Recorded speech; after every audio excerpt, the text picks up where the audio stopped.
ಭಾರತದ ಸಂವಿಧಾನ ಶಿಲ್ಪಿ ಡಾಕ್ಟರ್ BR ಅಂಬೇಡ್ಕರ್ ಅವರ ಜನ್ಮದಿನದ ಸವಿ ನೆನಪಿಗಾಗಿ ಪ್ರತಿ ವರ್ಷ ಏಪ್ರಿಲ್ 14ರಂದು ಅಂಬೇಡ್ಕರ್ ಜಯಂತಿಯನ್ನು ಆಚರಿಸಲಾಗುತ್ತೆ.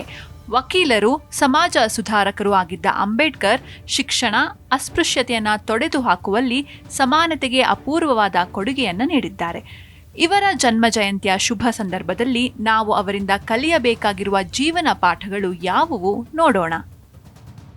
ಅಂಬೇಡ್ಕರ್ ಅವರ ಬದುಕು ನಮಗೆಲ್ಲರಿಗೂ ಸ್ಫೂರ್ತಿ. ಹಲವಾರು ನೋವು, ಅವಮಾನ, ನಿಂದನೆಗಳನ್ನು ಎದುರಿಸಿ ಅಸ್ಪೃಶ್ಯತೆ ಎಂಬ ಪಿಡುಗನ್ನು ಹೋಗಲಾಡಿಸಲು ಶ್ರಮಿಸಿದ, ಸಮಾನತೆ, ಪ್ರಗತಿಯ ಕನಸು ಕಂಡ ಈ ಮೇರು ನಾಯಕನ ಆದರ್ಶ, ಚಿಂತನೆಗಳು, ಜೀವನ ತತ್ವಗಳು, ಜೀವನ ಆದರ್ಶ ಸರ್ವಕಾಲಕ್ಕೂ ಸ್ಮರಣೀಯವಾದದ್ದು. ಬದುಕು ಸುದೀರ್ಘವಾಗಿರುವುದಕ್ಕಿಂತ ಶ್ರೇಷ್ಠವಾಗಿರಬೇಕು. ಇವರ ಈ ಸಂದೇಶ ಒಬ್ಬ ವ್ಯಕ್ತಿಯ ಸಾರ್ಥಕ ಜೀವನದ ಬಗ್ಗೆ ತಿಳಿಸುತ್ತೆ. ಅಂದರೆ ನಾವು ನಮ್ಮ ಸಮಾಜ ಮತ್ತು ರಾಷ್ಟ್ರಕ್ಕೆ ಏನಾದರೂ ಕೊಡುಗೆ ನೀಡುವ ರೀತಿಯಲ್ಲಿ ನಮ್ಮ ಜೀವನವನ್ನು ನಡೆಸಬೇಕು ಮತ್ತು ನಮ್ಮ ಸಮಾಜ ಮತ್ತು ರಾಷ್ಟ್ರಕ್ಕೆ ನಾವು ಹೊರೆಯಾಗುವ ರೀತಿಯಲ್ಲಿ ಬದುಕಬಾರದು.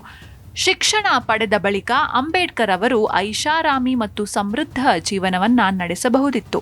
ಆದರೆ ಭಾರತಕ್ಕೆ ಬಂದ ನಂತರ ಅವರು ತಮ್ಮ ಜೀವನವನ್ನು ಸಮಾನತೆಯನ್ನು ತರಲು, ಅಸ್ಪೃಶ್ಯತೆಯನ್ನು ಹೋಗಲಾಡಿಸಲು ಮುಡಿಪಾಗಿಟ್ಟರು.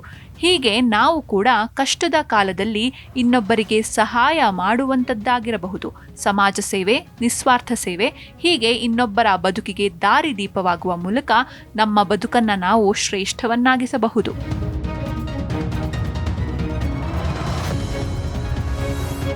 ನಿಮ್ಮ ಸಮಯದ ಮೌಲ್ಯವನ್ನು ತಿಳಿದುಕೊಳ್ಳಿ.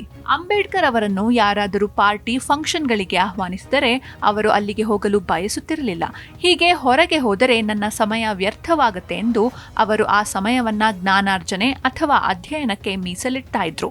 ಅಂಬೇಡ್ಕರ್ ಅವರ ರೀತಿ ನಮ್ಮ ಸಮಯದ ಮೌಲ್ಯದ ಬಗ್ಗೆ ನಮಗೆ ತಿಳಿದಿರಬೇಕು. ನಮ್ಮ ಸಮಯವನ್ನು ನಿಷ್ಪ್ರಯೋಜಕ ಸಂಗತಿಗಳಿಗೆ ವ್ಯರ್ಥ ಮಾಡುವ ಬದಲು ಜ್ಞಾನ ಸಂಪಾದಿಸುವುದಕ್ಕೆ, ಒಳ್ಳೆಯ ವಿಷಯಗಳನ್ನು ಕಲಿಯುವುದಕ್ಕೆ ಮೀಸಲಿಡಬೇಕು. ಬಲವಾದ ಇಚ್ಛಾಶಕ್ತಿ ಅಥವಾ ಮಾನಸಿಕ ದೃಢತೆ. ಅಂಬೇಡ್ಕರ್ ಬಾಲ್ಯದಿಂದಲೇ ಹಲವಾರು ಅವಮಾನ, ಅಪಮಾನಗಳನ್ನು ಎದುರಿಸಿ ಬಂದವರು. ಶಾಲಾ ದಿನಗಳಲ್ಲಿ ತರಗತಿಯಲ್ಲಿ ಪ್ರತ್ಯೇಕವಾಗಿ ಕೂರಿಸ್ತಾ ಇದ್ರು. ಇತರರನ್ನ ಮುಟ್ಟಲು ಬಿಡ್ತಾ ಇರಲಿಲ್ಲ. ಹೀಗೆ ಅಸ್ಪೃಶ್ಯತೆಯ ಆಧಾರದ ಮೇಲೆ ಸಾಕಷ್ಟು ಅವಮಾನಗಳನ್ನು ಎದುರಿಸಿದ್ರು.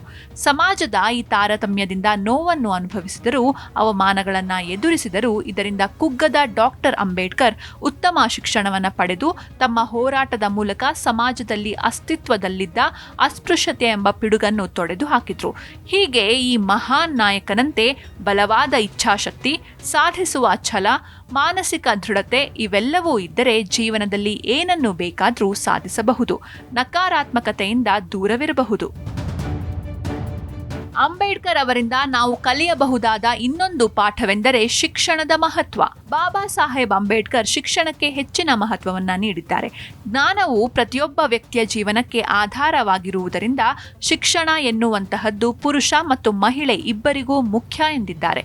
ಹೀಗೆ ಶಿಕ್ಷಣಾವಕಾಶವನ್ನು ಪಡೆಯುವ ಮೂಲಕ ಸಮಾಜದ ಸವಾಲುಗಳನ್ನು ಎದುರಿಸಿ ನಿಲ್ಲಬಹುದು. ಶಾಲಾ ಕಾಲೇಜು ಶಿಕ್ಷಣವನ್ನು ಪಡೆಯುವುದರ ಜೊತೆಗೆ ಪುಸ್ತಕಗಳನ್ನು ಓದುವ ಮೂಲಕ, ಇನ್ನೊಬ್ಬರ ಒಳ್ಳೆಯ ವ್ಯಕ್ತಿತ್ವವನ್ನು ನೋಡಿ ಕಲಿಯುವ ಮೂಲಕ ಉತ್ತಮ ಜೀವನ ಮೌಲ್ಯಗಳನ್ನು ನಮ್ಮ ಜೀವನದಲ್ಲೂ ಅಳವಡಿಸಿಕೊಳ್ಳಬೇಕು.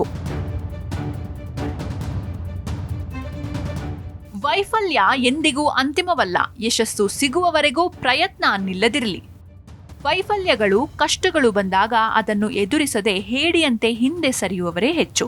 ಹೀಗೆ ಹಿಂದೆ ಸರಿಯದೆ ಇದನ್ನೇ ಯಶಸ್ಸಿನ ಮೆಟ್ಟಿಲನ್ನಾಗಿಸಿ ಛಲ ಮತ್ತು ದೃಢ ನಿರ್ಧಾರದಿಂದ ಪ್ರಯತ್ನ ಪಟ್ಟರೆ ಖಂಡಿತವಾಗಿಯೂ ಯಶಸ್ಸು ನಮ್ಮದಾಗುತ್ತೆ. ಹಾಗಾಗಿ ಜೀವನದಲ್ಲಿ ಸೋಲು ಬಂದಾಗ ಅದನ್ನು ಸ್ವೀಕರಿಸಿ ಯಶಸ್ಸಿನ ಕಡೆಗೆ ಹೆಜ್ಜೆ ಇಡುವುದನ್ನು ಕಲಿಯಬೇಕು. ಸಂವಿಧಾನ ಶಿಲ್ಪಿ, ಭಾರತ ಕಂಡ ಶ್ರೇಷ್ಠ ನಾಯಕರಲ್ಲಿ ಒಬ್ಬರಾದ doctor Bhimrao Ambedkar doctor BR Ambedkar ಎಂದೇ ಖ್ಯಾತಿ ಪಡೆದವರು. ಅಂಬೇಡ್ಕರ್ ಅವರ ಬದುಕು, ತತ್ವ, ಆದರ್ಶಗಳು, ಚಿಂತನೆಗಳು ನಮ್ಮೆಲ್ಲರ ಪಾಲಿಗೆ ಪ್ರೇರಣೆ ಅಂದರೆ ತಪ್ಪಾಗಲಾರದು. ಏಪ್ರಿಲ್ 14ರಂದು ಭಾರತ ಕಂಡ ಈ ಶ್ರೇಷ್ಠ ನಾಯಕನ ಜನ್ಮದಿನ. ಇವರ ಜನ್ಮದಿನದ ಸವಿ ನೆನಪಿಗಾಗಿ ಪ್ರತಿ ವರ್ಷ ಏಪ್ರಿಲ್ 14 ಭಾರತದಾದ್ಯಂತ ಅಂಬೇಡ್ಕರ್ ಜಯಂತಿಯನ್ನ ಆಚರಿಸಲಾಗುತ್ತೆ. ಪ್ರಗತಿ, ಸಮಾನತೆಯ ಕನಸು ಕಂಡ ಈ ಮೇರು ನಾಯಕನ ಜನ್ಮದಿನದ ಶುಭ ಸಂದರ್ಭದಲ್ಲಿ ಅವರ ಜೀವನದ ಒಂದಷ್ಟು ಆದರ್ಶಗಳನ್ನು, ಜೀವನ ಪಾಠಗಳನ್ನು ನಮ್ಮ ಜೀವನದಲ್ಲೂ ಅಳವಡಿಸಿಕೊಳ್ಳೋಣ.